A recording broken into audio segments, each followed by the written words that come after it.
झारखंड की जनता ने भाजपा को नकार दिया। जिस झारखंड मुक्ति मोर्चा को जंगल झाड़ की पार्टी वो कहते थे, भारतीय जनता पार्टी मतिभ्रम की शिकार हो चुकी है। सेंट्रल विस्टा बना क्या सवाल खड़े हुए। 8,000 करोड़ का प्लेन इस हिंदुस्तान में किसके पास है, सवाल खड़े हुए। जिस तरह से चीजों को छुपाया गया लास्ट कैबिनेट की बैठक, सेंट्रल विस्टा बना क्या सवाल खड़े हुए। 8,000 करोड़ का प्लेन इस हिंदुस्तान में किसके पास है, सवाल खड़े हुए। क्या मुख्यमंत्री ने वह निजी संपत्ति बनाई है?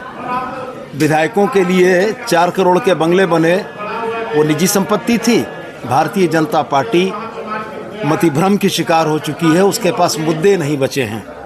नगर निकाय के चुनावों ने ये दिखा दिया कि जिस अर्बन स्पेस पर वो अपने आधिपत्य का दावा करते थे, उस अर्बन स्पेस में 48 निकायों के चुनाव में भाजपा को मात्र 12 पर सफलता मिली है। जिस झारखंड मुक्ति मोर्चा को जंगल झाड़ की पार्टी वो कहते थे, झारखंड मुक्ति मोर्चा ने एफर्टलेस चुनाव लड़ा और 10 सीटों पर जीतकर हम आए। हमारे केंद्रीय नेतृत्व, हमारे बड़े नेता नहीं उतरे, लेकिन आप भाजपा के उन नेताओं का नाम लें, मैं बताऊंगा कौन उतरे थे और कहां उतरे थे। तो कुल मिला जुलाकर जब अर्बन स्पेस से भी झारखंड की जनता ने भाजपा को नकार दिया, तो उनके पास मुद्दे नहीं बचे हैं। इसलिए ये सब बेतुके मुद्दों को लेकर आ रहे हैं और जनता को इन बातों में कोई दिलचस्पी नहीं है।